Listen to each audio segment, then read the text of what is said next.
Hello, I'm Craig Walker. I'd like to welcome you to this program, which tonight is being sponsored via an educational grant from Janssen. And indeed, it's my pleasure to introduce you and to introduce our moderators who will also be speaking tonight, Dr. Fadi Saab and Dr. Richard Neville, neither of whom really needs any introduction. You know, all of us at this meeting and all of us involved in peripheral vascular treatment want what's best for our patients. But it is not a magic pill in terms of a wire or a procedure that does everything. Certainly, pharmaceuticals play a major role in what we can achieve with patients. Now, we have learning objectives for tonight's session.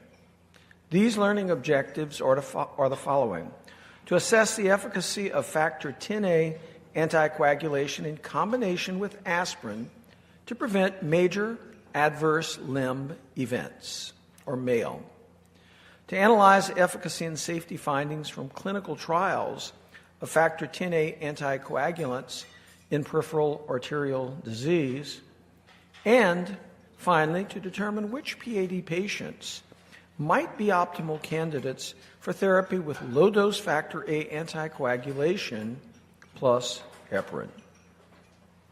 So with that, it's indeed my pleasure to introduce our first speaker, a great friend, one of the real phenomenal young minds in this space, Dr. Fadi Saab, who's going to speak to us on the role of factor A anticoagulation in critical limb ischemia.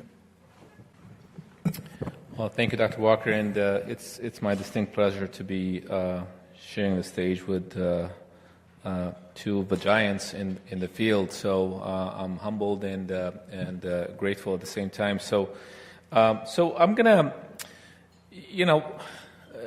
data and antiplatelet therapy, anticoagulation therapy is not the most dynamic conversation that you want to have, but at the same time it's a very important topic that we're faced with on daily basis, on hourly basis, quite frankly, when you're doing this kind of work.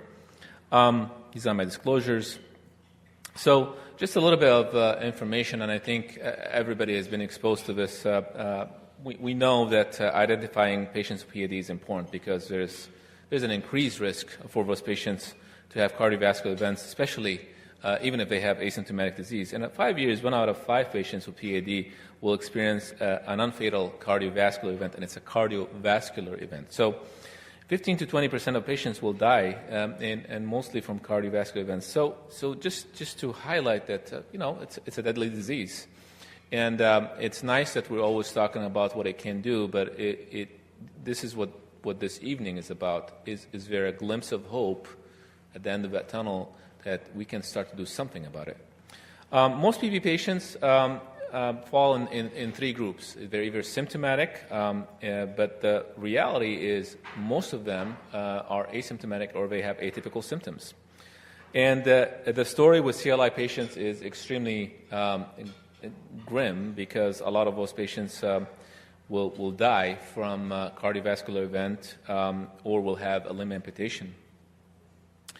So just give you a perspective, a lot of the meetings have been criticized for just talking about revascularization or technical aspects, but all of the physicians here that perform these procedures, surgical, endovascular, whatever type of procedure you perform, we're also very interested in the medical therapy aspect for those patients, because there is definitely a signal that treating patients helps. So this is an older trial between 1999 and 2004, published in 2011. But it saw that not a lot of patients are on appropriate medical therapy. 30% of patients with peripheral vascular disease were on statins. About 24% of those patients were on ACE inhibitor or angiotensin receptor blockers. And not even a lot of them were on aspirin, something that a lot of the physicians that attend the amputation prevention symposium will be appalled by. And among patients with PAD and no other cardiovascular event, the use of multiple preventive therapies was associated with a significant decrease in adverse events. All right, so let's tackle some of these treatments. So if you look at aspirin, for example, some recent trials, like the POPAT trial and the AAA trial, looked at the treatment with aspirin in patients at low risk. And those patients have relatively marginal ABIs. And unfortunately, the results showed that treatment with aspirin was not necessarily beneficial for those patients.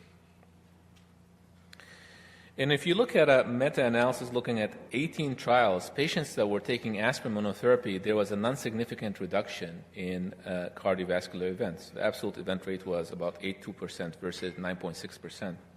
However, there was a significant reduction in non-fatal stroke, and based on a lot of these trials, the guidelines suggested that taking aspirin will be a class 1 indication, level of evidence A, among patients that have symptomatic peripheral arterial disease, and it's level 2A, meaning it's a good idea, for patients that have asymptomatic PAD.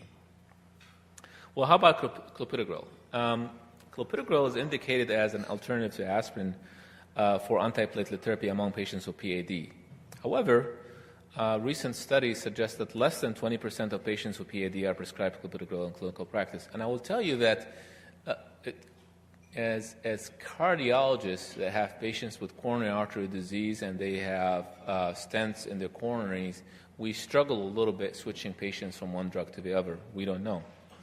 The CAPRI trial looked at the use of clopidogrel as a primary therapy for patients, and it was associated with a small benefit in comparison to aspirin.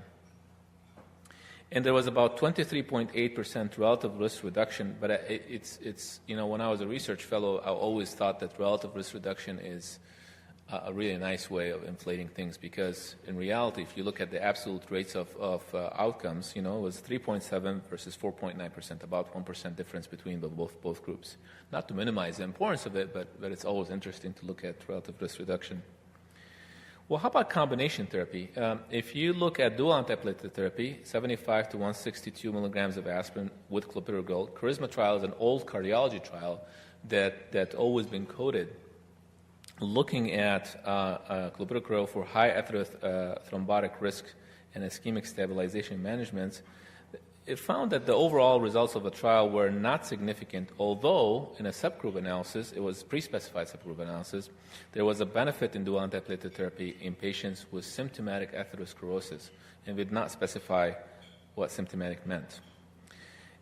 And in a surgical trial, they looked at propensity match analysis observational study among patients that undergoing endovascular intervention, and there was a significant decrease in adverse events in patients that took dual antiplatelet therapy. So you get this mixed signal between older trials and newer trials, and I suspect that it's probably related to the patient population.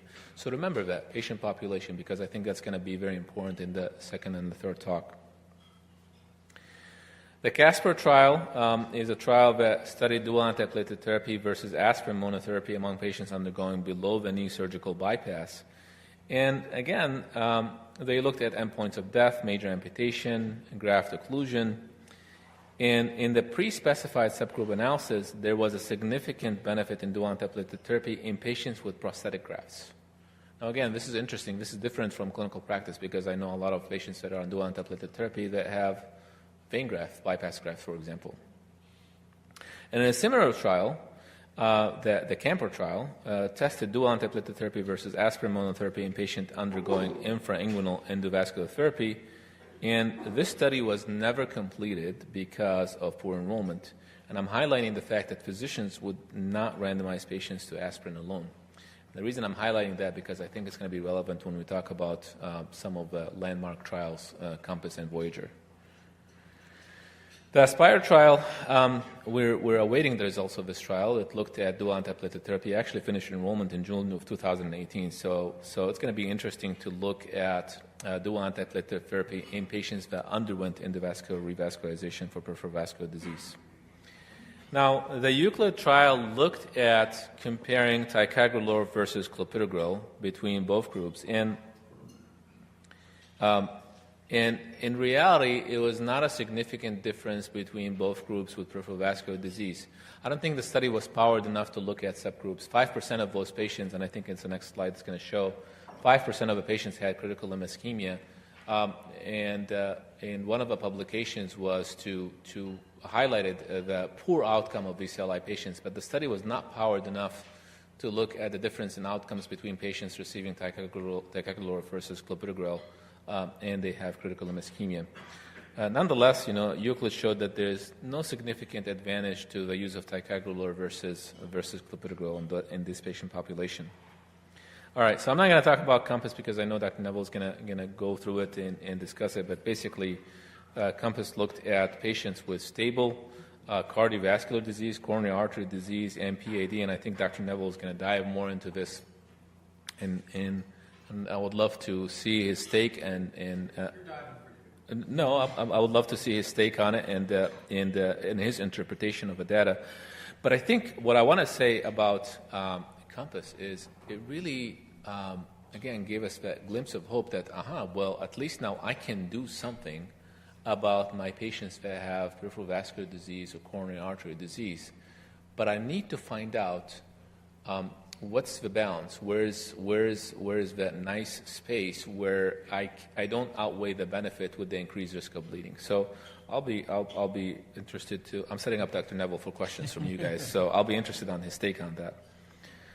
And this is what I was referring to in terms of primary outcomes with ticagrelor versus clopidogrel. This is a Euclid trial. Again, about 60 to 65%, and this is a relatively recent trial, right? So about 60 to 65% of patients were on aspirin monotherapy, and it was disappointing to a lot of us in the peripheral universe because the thought process that if you have a more potent antiplatelet therapy that you will see some benefit for those patients. I still would say that in a subset of patients, i.e. CLI patients that have a high risk of adverse events, there might be some benefit, but obviously, unfortunately, we're not able to show this. And if you look at the 5% of the patients that were enrolled in the Euclid trial and they have CLI therapy, if you ever had doubt about the poor outcomes of these CLI patients, you can see the Kaplan-Meier curve. In patients that have CLI therapy, their outcomes are significantly worse than patients that have stable, quote-unquote, peripheral vascular disease or coronary artery disease for those patients. Just a disclaimer, myself and Dr. Mustafa Dr. Mustafa is one of the PIs and one of the sub-Is on the Voyager trial. The Voyager trial is looking at the use of rivaroxaban plus aspirin in patients that underwent revascularization for peripheral vascular disease. And the revascularization can be surgical, can be endovascular. And it's a multi-center international trial with Dr. Hyatt leading the efforts in that trial. And it was an interesting experience for us because I was one of the physicians that said, I think this should be a great trial to enroll patients in. But I think I'm going to share with you, it was very difficult to enroll patients in the United States.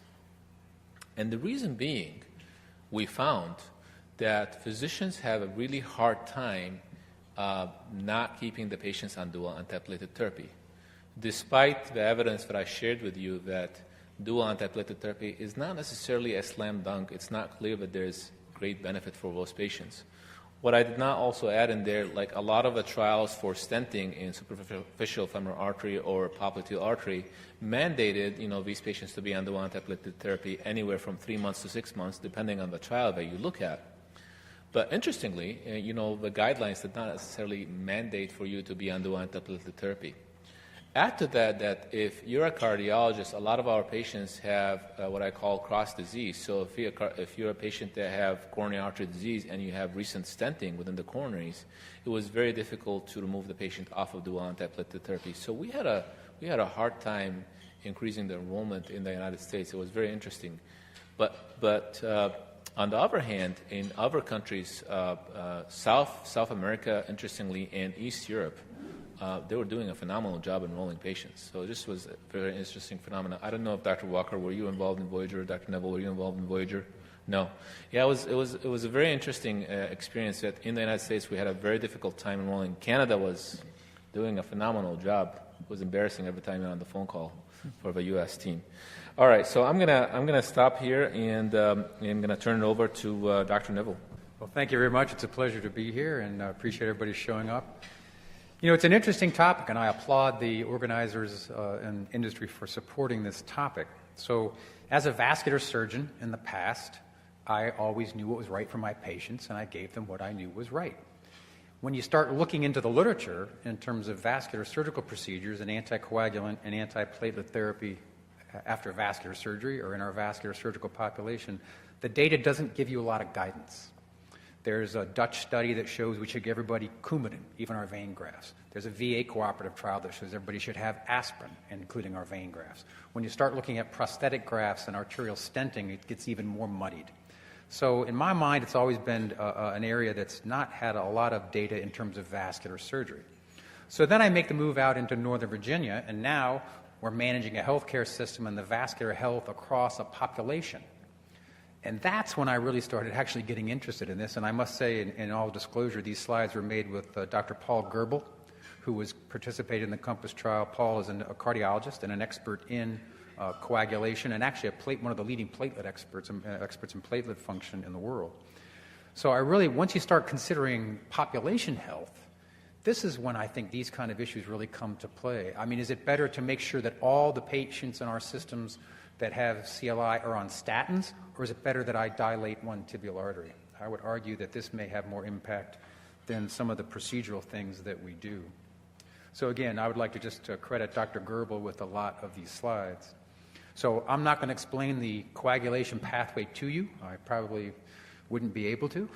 But we know that one key thing is platelet aggregation. And so after vessel injury or stress on the arterial wall, thromboxane A2 is initiated and stimulated, and we get platelet aggregation. That's where antiplatelet and dual antiplatelet therapy comes into play.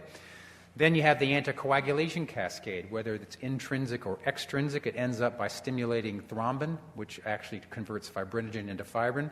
And it's these fibrin strands with platelet aggregation that forms clot. So we can attack these coagulation cascades in many ways. In the past, we've always given people aspirin. I gave all my vein grafts aspirin. I gave all my prosthetic grafts anticoagulation. And if I didn't do something to them, I sent them to Dr. Walker for the appropriate thing.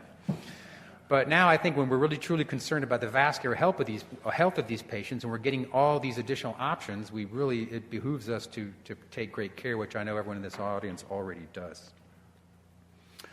But individual variability is quite amazing. So people have different thrombin-generating capacities. They have different response to thrombin and antithrombotic agents, and different response to platelet agents. Dr. Gerbel, who I work with in the ANOVA system, we have one of the few places that we have an on-site lab which can determine Plavix resistance. And you'd be amazed how many people are resistant to Plavix. I would argue it's at least, I don't have hard data, we're looking at this currently, and I hope to come out with some data in this regard soon, but I would say it's up to a third of our patients are Plavix resistant. And it's actually fascinating, it seems to me, just anecdotally, that it tends to occur in the patients in whom the bypasses fail. I'm blaming the Plavix resistance and not my bypass. But it's really amazing. So I think we've got to start looking at this more individually and more comprehensively to really treat the vascular health of our patients, because we all know that if you have somebody with CLI, about 25% of them, 1 year after therapy, will have their limb and be healthy. So we've got to impact this. 75% will either have passed away or lost their leg or still have their CLI symptoms. This is not very good results 1 year out. And I think that in large measure speaks to some of these medical antiplatelet, anticoagulant issues. This is again from Dr. Gerbel, and you all probably know this literature much better than I. It's from the cardiology literature. Just a accumulation of some of the meta-analyses which really show that aspirin and dual antiplatelet therapy, there certainly is a difference, but you buy off a slightly increased risk for bleeding. And if you come up with a net benefit, it's difficult to demonstrate that. So we do know that, but there is the importance of the thrombin pathway, separate from antiplatelet therapy. And when you compare the thrombin pathway inhibition to dual antiplatelet therapy in arterial thrombosis, that still remains somewhat controversial. And again, this is mostly from the coronary literature, showing us that the rationale for these thrombin agents are to prevent de novo thrombus and to prevent embolization or intracardiac mural thrombus.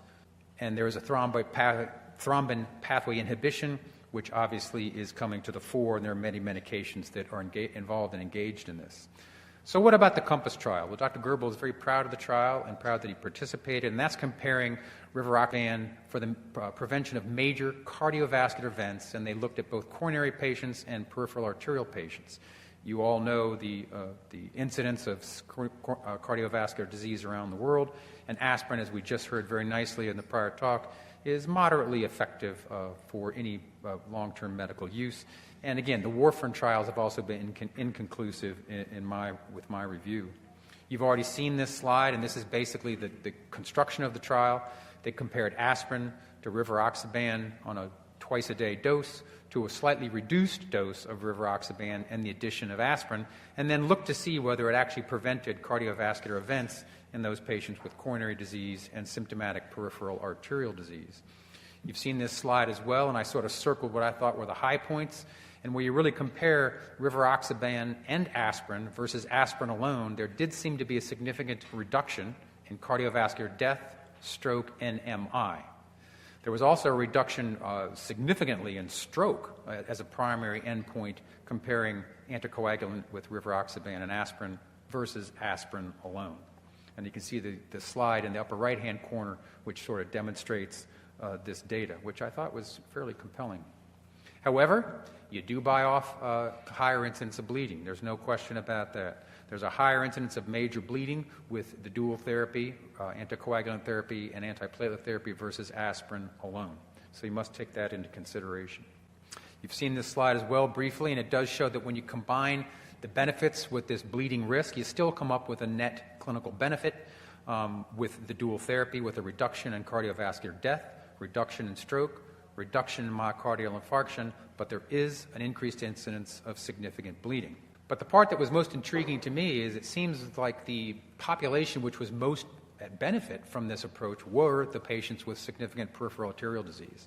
So they, as a subset, looked at those patients who had had a peripheral arterial revascularization, some type of amputation, claudication with a reduced ABI, or previous carotid revascularization or carotid stenosis greater than 50%, or the combination of symptomatic coronary disease and a decreased ABI. So focusing in on the patients with significant peripheral arterial disease. And you can see the breakdown in terms of number of patients who had these different subgroups, and they actually had a fairly high number of patients with symptomatic lower extremity PAD. Interestingly, when you look at the breakdown of the data, the event rate with just the patients with peripheral arterial disease, there was difficult to show significant benefit based purely on primary outcomes. But when you looked at the limb outcomes, there was a significant reduction in major amputation and a significant reduction in limb events, actually, comparing rivaroxaban and aspirin with aspirin alone in the peripheral arterial disease population. So again, if you plot that out on a graph, there's a significant reduction in amputation or adverse limb event with this combination therapy where you combine antiplatelet therapy with factor Xa inhibition. But again, there were some bleeding, an increase in some bleeding episodes with this therapy, and you must take that into consideration. But again, there's a net clinical benefit for your patients with peripheral arterial disease, especially with those with severe symptomatic PAD, in terms of this combination therapy, despite this slight increase in bleeding. So as my final slide, this sort of is a compilation of the endpoints involved in the COMPASS trial. You can see it benefits patients with overall PAD, with symptomatic PAD in the lower extremity, and interestingly also with carotid artery disease.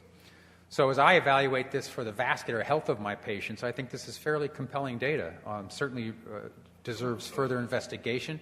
I think we need to consider these type of medical therapies across the system, certainly for our patients who have had an intervention and those in whom we're just interested about their overall vascular and cardiovascular health. Thank you very much. So let's get a little bit more granular and look at who indeed benefits the most from this. Obviously, someone with a bleeding diathesis is not the kind of case that you wish to use this, but there are many people in whom we should look at who benefits. But first, let's just start. We have a lot of atherosclerotic disease in this country, And the numbers historically quoted, I may argue with some of these numbers, and in fact I probably will because I can't help myself. But it's stated that 16.5 million people in the U.S. have coronary heart disease, and more than 1/4 of these will go on to have recurrent myocardial infarctions. Cerebrovascular disease, we have 7.2 million adults with all types of stroke, and nearly 1/4 of these people have recurrent strokes. And there are 4.6 million stroke survivors presently disabled in the United States. The argument I have is with this next number. It is a historically quoted number from some of the work of Cricky and others in the past that we have 8.5 million Americans with peripheral arterial disease. Mary Yost, in her most recent publication, would suggest that number is in excess of 20 million. So that number is somewhere in between. We don't know that for sure. But it's really important to understand that within 5 years, up to 80% of people who have a diminished ABI will have some leg pain with exertion. 20% will have a non-fatal myocardial infarction or stroke, and up to 30% will die. Or, put another way, as I frequently put it, really sick legs are rarely attached to real healthy people. That's just common sense. Now, all of these are not created equal. If we look at asymptomatic peripheral arterial disease, we really have a lot of time typically to deal with these patients. Over a 5-year period, really very few of them have worsening claudication, only about 1 in 5. But what we must realize and do a better job with nationally is that somewhere between 15 and 20% of these people will die. And they will die of either myocardial infarction or stroke as the overwhelming causes. So a sick leg is rarely attached to a healthy person. Now, if we have someone who already does have symptoms, they have claudication, again, over 5 years, only about 10% of those will progress on to have critical limb ischemia. But up to 3.3% of those will have an amputation. And once again, about 15% of those will die. And this is a conservative estimate based on a compilation of data. Now, what about critical limb ischemia? Critical limb ischemia is something different. It's a more aggressive manifestation of peripheral arterial disease. So ischemic rest pain, ischemic ulceration, or gangrenous changes. All of a sudden, we don't have nearly the same amount of time because at 1 year, 30%, if nothing has been done to change the course of therapy, will have a major amputation. And 25% of that group die.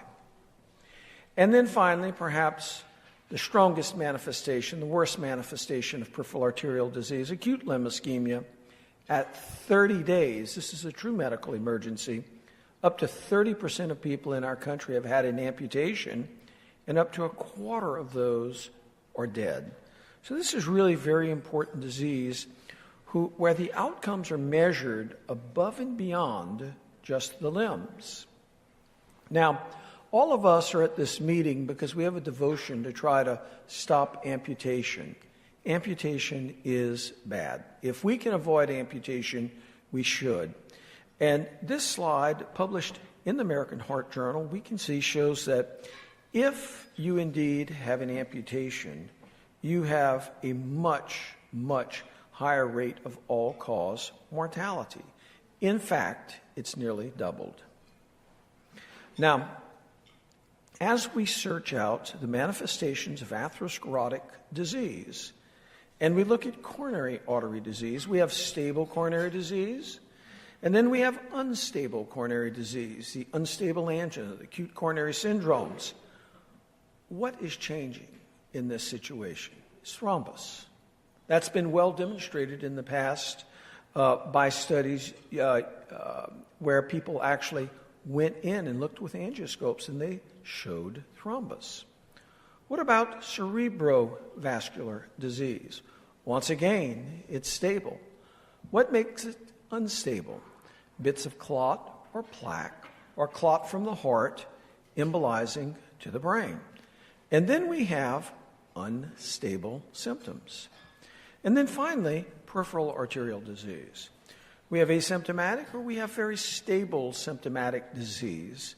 And then all of a sudden we have superimposed clot on critical lesions, and we go to critical limb ischemia. So every one of these syndromes where we have less time to intervene, where the risk goes up, really have a strong thrombotic component. Now, we have for many years tried to mitigate against these thrombotic events. You've heard us talking about using aspirin. Why do we do that? Well, aspirin blocks the thromboxane-mediated pathway of platelet aggregation and ultimately thrombosis. We also utilize drugs which affect the ADP receptor, drugs like Plavix, Prasugrel, Brilinta. Drugs such as that modify this. Once again, they modify platelet aggregation. We have a newer agent, a PAR1 receptor blocker called Vorapaxar, Ozontivity, and it blocks activation of the PAR1 receptor of the platelet, which again is thrombin-mediated. But suffice it to say, of all those things which can make platelets activate and ultimately result in thrombus, the single strongest stimulant is thrombin. Thrombin is a strong stimulant to platelet aggregation, and historically, we've not always addressed that. So I'm not surprised at all by some of the results that were shown in the COMPASS trial, because thrombin is the single strongest mediator of platelet activity and platelet thrombosis. So thrombin becomes very important. Not only does it stimulate platelets, but it has a lot of other factors. Vascular inflammation occurs with this, leading to lesion progression. In fact, many believe that the calcium which we see in arteries is a function of some clot in the healing process, which doesn't result in total occlusion, nonetheless allows incorporation of calcium. It results in endothelial dysfunction, which can be profoundly important in terms of spasm. And of course, it can lead to ischemia and ultimately necrosis of tissue. Now, who should we be most worried about? Well, I think there are several subgroups that we must really have a red light blinking in our minds when we see them. So if we look at the overall population of patients and we look at disease and we look at those specifically who have diabetes, we can see from the REACH registry that if you've had a non-fatal myocardial infarction or a non-fatal stroke, or you've had prior issues with cardiovascular death, if you have cardiovascular death, or looking at the sum total of cardiovascular death, non-fatal MI, or non-fatal stroke, look at what happens in the diabetic cohort. Diabetics, simply by the basis that they're diabetic, have statistically higher risk of developing each of these outcomes.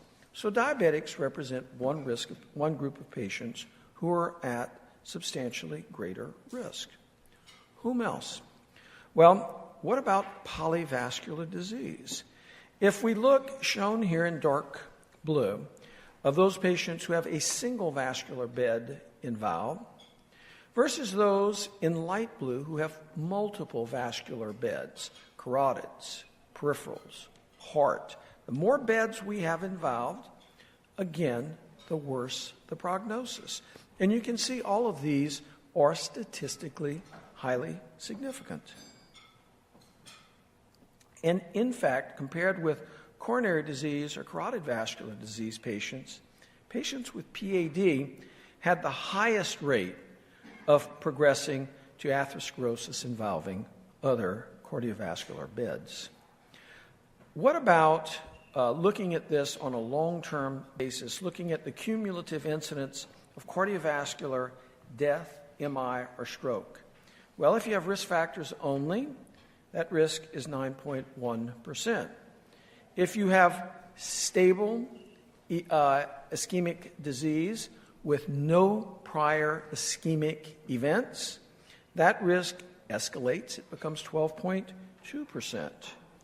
If you have stable atherosclerosis, but you've had a prior ischemic event, the risk goes up yet again to 18.3%. But in a 3-year follow-up, those patients who had any coronary artery disease, these risks at 3 years included 29.7% with coronary disease with any form of carotid disease, 28.1%. But look at the patients who have peripheral arterial disease, the focus of why we are here. Peripheral arterial disease patients have an incredibly high risk of having myocardial infarction, stroke, vascular death, etc. And we have unfortunately not always linked the incidence of peripheral disease and a diminished distal pulse to life and death. We focus maniacally on limb salvage, and I think we have to focus broader. We have to focus on patient survival. This is a very, very important message in terms of why all of us must embrace peripheral arterial disease and make sure that we find it. With that, I'm happy to answer and to address any questions you may have. I will ask, because this session is being recorded, that you would come to a microphone to address your questions. If you have one, I see that Emily's walking around with a microphone. And this is a phenomenal discussion, Craig. Thank you for going over it. I like the PAD component that you showed, although we focus primarily on the heart sometimes when we're using some form of platelet inhibition, like you mentioned with aspirin and ADP receptor inhibition. So when you're talking about anti-10A, like you just described right now, so for us as CLI specialists or PAD specialists, when do you think is a good time to start it? Can you simplify it for us? You know, is it fair to say at this point, post intervention we usually use, like, for instance, aspirin and some form of ADP inhibitor? Mm-hmm. Is it reasonable to add anti-10A for high-risk patients like CLI patients? First, let me ask the panelists. What are your thoughts, Richard? So I struggle with this data, and I was actually going to ask that same question. I think, Judd, what I've done is in my post-revascularization patients, I've gotten more aggressive with adding an anticoagulant. That's easy for me to do. I'm doing surgical procedures. I would like to anticoagulate them for graft function anyway. So I've gotten much more aggressive with anticoagulating my prosthetic bypass grafts and even my endovascular reconstructions. But along your lines, and I'd like to hear the other opinions, what I struggle with in assimilating this data is, let's say I have somebody that comes in with claudication or symptomatic PAD. Do I need to put them on Xarelto? Fadi? Yeah, I mean, for us, I hate to say cardiologists, but we have a lot of data. But you said it, though. Why don't you just take it back and correct it? Yeah, it's recorded. Okay. But we have data to clearly document that bleeding is bad, transfusion is worse. And we actually struggle quite a bit because we have a large, in the CLI population by default, you have a lot of patients with chronic kidney disease, end-stage renal disease. You have patients with lower body weights and high body weights, high BMIs. And those four things are associated with higher risk of bleeding. So we actually struggle quite a bit which patient population we're going to put that on. And I'm personally intrigued, and I'm hoping that the company or the investigators will put a sub-analysis or a follow-up paper creating sort of a score, bleeding score, or identifying the high-risk patients that can undergo bleeding. So offer us some guidance to which patients we can at least give them a measure. So we have this HAS-BLED score that we use for AFib patients to determine which patients are at a higher risk of bleeding. And I think there's enough patients in the COMPASS trial, for example, to predict which patients are at a higher risk of bleeding. So first I want to comment on the COMPASS trial. So in this trial, the dosage used is not the dosage that we presently have available. Very important. I don't want you to extrapolate this data and say, okay, I'm going to use what the doses we have. This was 2.5 milligrams twice a day, which is a minuscule dose as compared to the standard doses that we've had placed. Very important. We don't want anyone to leave here and say, okay, I'm going to use what I've got on the shelf right now, which is, much higher dosage, and expect the same risk profile. That would be an error. Secondly, I do think that there are certain patients that we clearly understand should be on this from the get-go. People who've had ultra-complex interventions, in my opinion, where we have slightly diminished flow or where we're concerned about runoff, we know intuitively those patients have a much higher rate of abrupt thrombosis, and I think care there makes sense. Diabetics. If we look at the earlier trials, diabetics tend to always benefit the most from additional anticoagulant effect, and this trial proved that as well. And I would argue that maybe that's even more manifest in the peripheral vascular group. So first thing I think we need is the right dosage, which we don't have yet, but which I suspect will become available in the future. And then I think diabetics, polyvascular patients, people who've had several events, and perhaps very complex interventions with diminished flow, I think they will become the obvious sources where I'm going to use this. And I'm going to use it if there's not a clear bleeding diathesis. I'm going to use it. Now, my real question is, should the second agent be aspirin or should it be clopidogrel? Because in the one trial that compared the two, clopidogrel was more effective and actually had less bleeding than clopidogrel had less bleeding than the aspirin in that trial. Aspirin has a direct erosive effect on the stomach. That's beyond the course of a meeting tonight, but they're just questions that I think we should all think about as we move forward. When you're talking about clopidogrel and its indications, so it's nowadays you have to stay on indication in terms of utilization, and unfortunately, some of the stronger anti-ADP inhibitors are not indicated for long-term use, unfortunately. That's right. So the triple therapy question I want to go back to is actually something that we find ourselves having to, not wanting to, having to. So we have not seen any significant problems yet, but I don't think that's something that is fair to say that this is how it's going to be all the time. I really worry about it, and we do it, and we watch those patients so closely. We always use 81 milligram of aspirin. We use clopidogrel instead of ticagrelor or anything, or prasugrel is not actually approved for that, but we use clopidogrel, and then watch it, and then we use the anti-10A along with this, who have, actually a fair bunch of patients on triple therapy, and those patients keep us awake at night sometimes, worrying about them. So I wonder, Rich, I like what you said. In some of your graphs that you're worried about, you use triple therapy. Is that what you said, right? That's right. Triple therapy. So we've seen actually benefits of it, but it's really scary for us. But there's not a lot of data to guide us in that regard. So the question becomes to the company, because we know in Voyager that we allow patients to be on dual antiplatelet therapy while being randomized to rivaroxaban for a short period of time, and then you can take those patients off.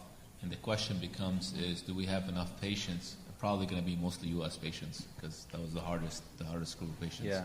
Do we have enough patients to look at the outcomes of those patients within 30 days or within 3 months? That's yet to be seen, because you had to remember, how much of a hard time we had enrolling patients in Voyager. Because we're having a hard time enrolling, but and this is what happens when you have a difficult subset of patients that need something very badly, and those patients are not available in a large number.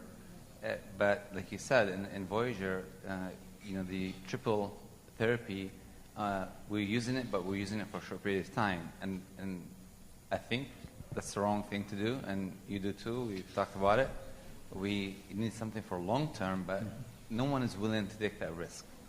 And, Rich, once you have that graft in, it's in. And once we do that complex intervention, and the recent patients that you did, for instance, right? I mean, those patients need some form of protection. And in Voyager, Harry and I have been heavily involved with this trial. It's really promising, and it's nice to see that there's, additional therapy for this really sick patients. But I am actually, just like you guys, wondering, what is the right time, and when do you take aspirin or Plavix off? Because when you look at the mechanism that you showed right now, earlier, all of us know that, right? And you question yourself, do I do ADP inhibitor removal, or do you do COX inhibitor removal? Which, Sure. And we talk about risk of bleeding, but we often don't even think about the other risks, fall risk. If you fall and bleed, all these other things that matter substantially. And so, we have to work through those, and I think obviously time will help us with that. But I would say that I think the COMPASS trial has been a very encouraging trial. It is, and what I like about it the most is actually the fact, it's anti-10A, so kind of like helps you so much with both intrinsic and extrinsic pathways. So this is where, like, the value comes in, but then this is also where the risk comes in. And I think, for sure. But Jihad, I would argue that the kind of patient you describe, with the kind of interventions you do and the bypasses I do, and those people were throwing the kitchen sink at them anyway. It's almost easier for me. And I'm going to push Craig on this. So what I'd like to know is if you've got somebody that comes into your office with diabetes, they had a carotid endarterectomy 5 years ago, and they've got claudication, and they're on aspirin. Are they walking out of your office on an anticoagulant? Not a chance. Not a chance. Craig and Jihad, I'm glad you brought that. I mean, the other patients are easy. We're throwing everything at them. If I'm doing a distal revascularization inframalleolar, I'm putting them on antiplatelet agents and anything they can tolerate.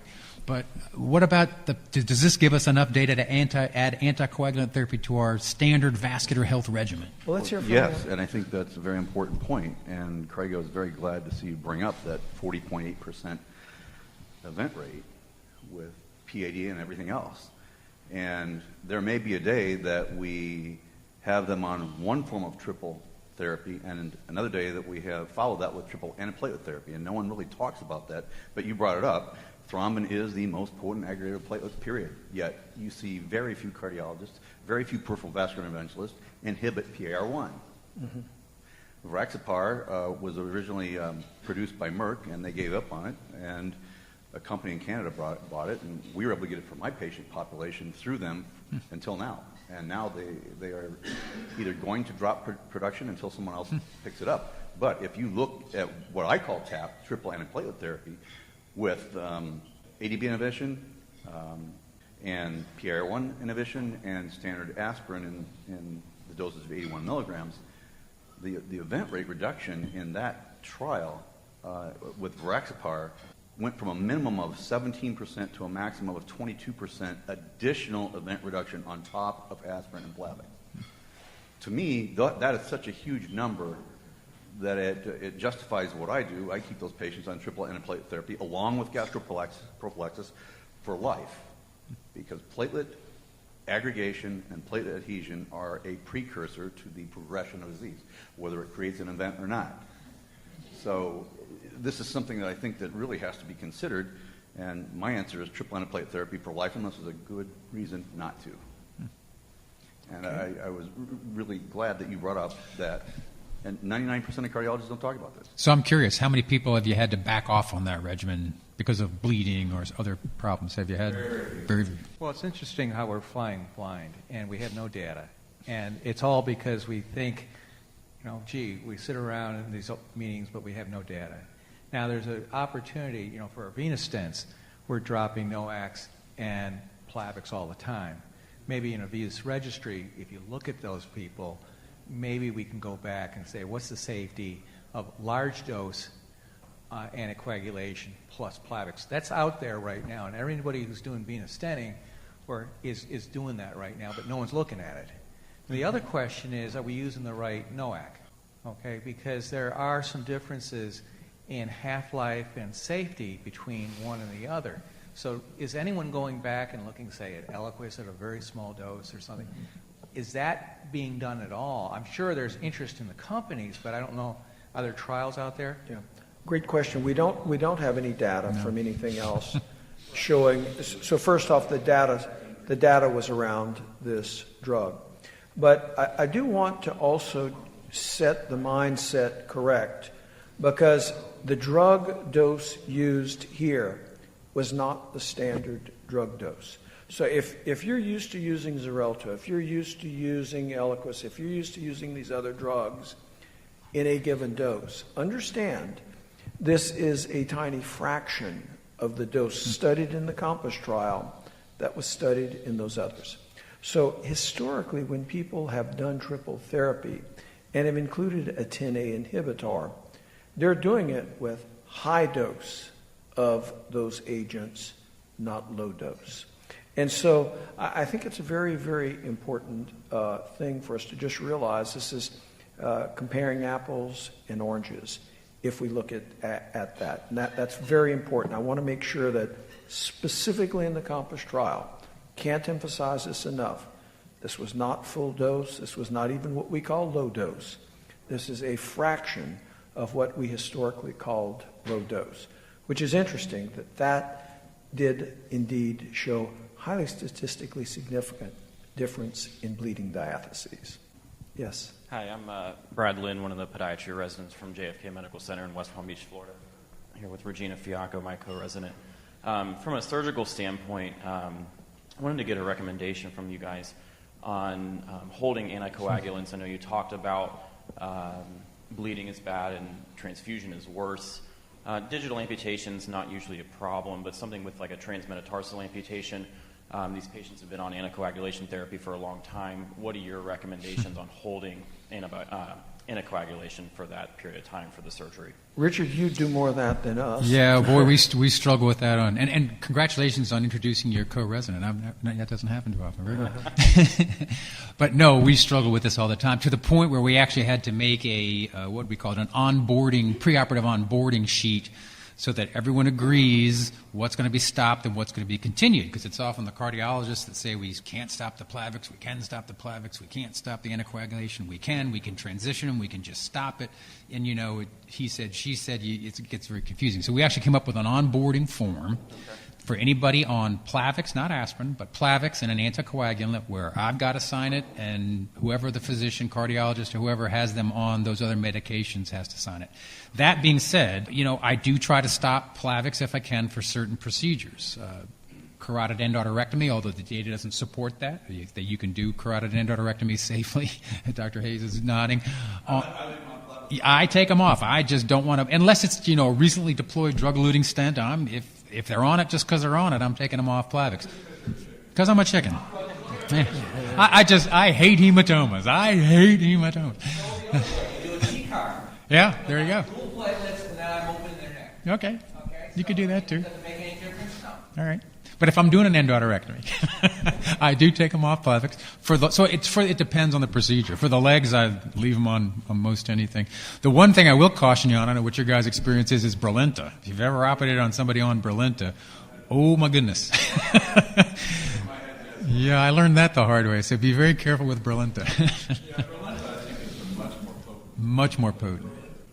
Yeah, standard recommendations for full dose of antiplatelets historically, if you really wanted to reverse them, were for 2 days for most, for Pradaxa, 2 days for Xarelto, and 1 day for Eliquis. That's historically been what was full dose. We have no data right now on this lower dose, how long.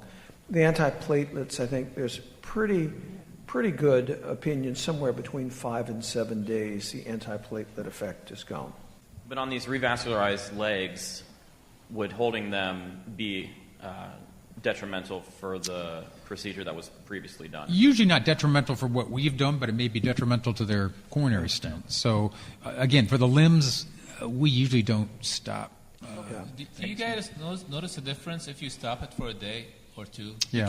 Because I mean, As per what Dr. Walker just said in terms of timing. no, No, I mean, not so much. for antiplatelet therapy, no, but No. we get always asked that question. You know, Yeah. Have they really? Yeah. Still operating as long as they've not had the bolus within 40 doses, low. Yeah. But You're talking about Plavix. Yeah. Yeah. 5.4 days for platelet aggregation normalized after cessation. Yeah. 7 For aspirin. Yeah. Yeah. So to get back to your question that we don't have full data there, I do think it matters from patient to patient. You've done an intervention, you've got some flow. Some flow is, there are cases where there's tenuous flow, and there's some cases where there's less tenuous flow, some cases where you're really worried about outflow, and I do think it matters. And I think you have to just simply weigh in your mind's eye right now. I don't think we have a real number to give you, but I think you have to weigh the risk. How apt are they to thrombose versus how much of a bleeding risk are you? And you're going to be the guy best apt to. But that's why deal with communication is that. important too, and why we have that on board. So make sure everybody talked. So I know what I did and why I want them on what I want them on. You know what you're going to do. We've got to figure it out together. and you know, not to. important to note that endothelialization rates are different in different coronary arteries. Right. And not to minimize, not to extrapolate, but we know from bypass surgery that patients that were operated on with aspirin and Plavix had high risk of bleeding, but no impact on mortality. Right? I mean, at least for cure CABG, they looked at that. That's been established. And actually, patients that remained on Plavix did better from an ischemic standpoint. Again, they had high risk of bleeding, but they did better from an ischemic standpoint post surgery. So just. Any other questions? Specifically, I want to try to drive us back towards speaking, though, about 10As, because I think this is a whole new field, and it's exciting. The data coming out is really exciting data, and we don't yet have the drug in the dose that we wanted. You know, it's something we're going to wait a little bit for. This data is exciting data as to where we head. Yes? So as we use this lower dose, I guess a question for a surgeon, I'm a vascular surgeon in Seattle, how anticoagulated are these patients?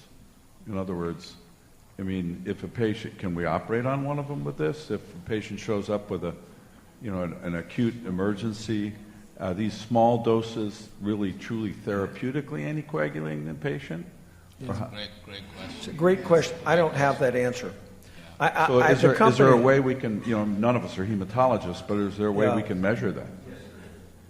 Yeah, no, to my knowledge, there's not a great way to tell that, certainly not at least in the average lab. There are some sophisticated assays that can assess antithrombosis, but I will also tell you, in this trial, a higher dosage was assessed, and there was no additional efficacy at the higher dose.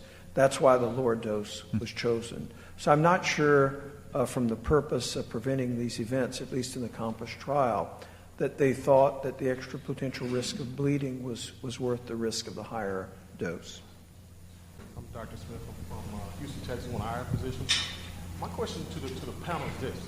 What about those patients? You want to revascularize these patients, however these patients have severe comorbidities, as they say, for instance, renal failure.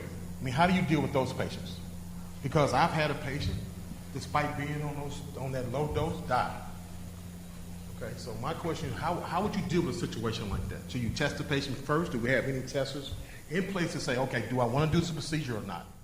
Okay, I think you're asking two questions as best I can tell. Would I do the procedure in a patient, in a peripheral procedure in a patient with renal dysfunction? I do those all the time. And I use CO2 or I use ultrasound guidance. And we have superb CO2 systems now that for some types of disease actually image better than iodinated contrast. Now, if you're asking if they have severely impaired renal function, does that affect how I may wish to anticoagulate them? That's a different question. And that does concern me because there's a risk of hemorrhagic pericarditis, or a risk of other things that go on, and it depends upon the amount of renal dysfunction. Are they dialysis dependent or not? Are they still making urine? All of those things would enter that. But we have no data that I have seen yet. I read the COMPASS trial. I have no data to be able to guide, and I don't think there's any data guiding how we would treat, how we would change the anticoagulant regimen in that group of patients. I don't think that data exists right now. We know from the PRIME registry, 50% of our patients had a GFR less than 60. So by default, whenever you're dealing with CLI patients, you're dealing with patients with chronic kidney disease, by at least stage 3 chronic kidney disease. Yeah. And to Dr. Walker's point, including those, that's why I asked the question about high risk of bleeding for a lot of those patients, Sure. including these modalities that decrease patient exposure to contrast-induced nephropathy. You will be able to safely treat those patients. What I tell my patients, it's not about right or wrong. It's about weighing the good versus the bad. I memorize this statement so much because I always say it with the patients. Because I'm not doing anything wrong, and I'm not doing anything completely right. We're going to sit down here and we're going to weigh the good versus the bad. I know if you're a chronic kidney disease patient, stage 3, and if you develop contrast-induced nephropathy, it's a bad thing. But I know if you lose your leg, and all of us know this, but that's a conversation I have with the patient. I know if you end up with an amputation, your chance of mortality is up to 40% or up to 50% within the next 2 years, 25% within the first year.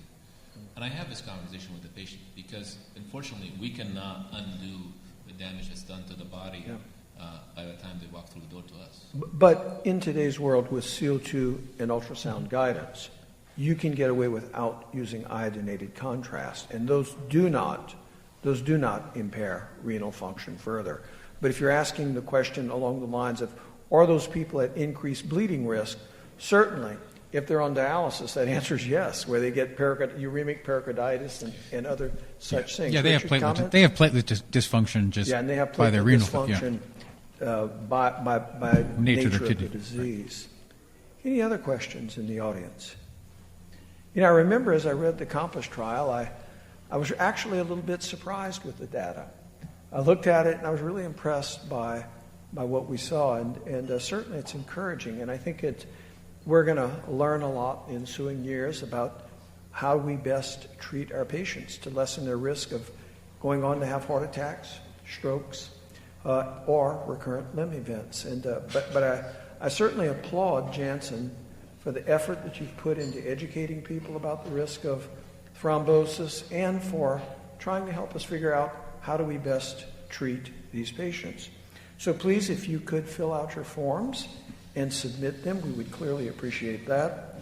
And if there are no questions from any of you, then perhaps we could adjourn, but not without saying thank you for your interest in treating these patients, and thank you for your time tonight in trying to improve how we treat patients. Did I see a hand go up? One more question. Yes, sir. Going back to the point that you made about the drugs, Plavix resistance, even aspirin at high doses, high enough can be thrombotic. The same thing, maybe the anti-10A level, the DOACs, while maybe on a large scale you don't need to follow them, but there's probably a lot of patient-to-patient differences, and we don't really know, did they, in the study, did we look at the BMI, the renal function? Is the patient dehydrated on the day they bled and they were a little bit more were a little more therapeutic than you'd like them to be? Are those things being looked at in terms of really better defining the risk profile of the patient population you're looking at? They had different parameters within the study. I don't know if those issues have been sub-segmented out enough for me to give you an answer. I read the trial. I don't remember seeing those things sub-segmented out. I don't want to give you a wrong answer. I don't know. I can ask the company to perhaps answer that question if they have access to that data. I don't know.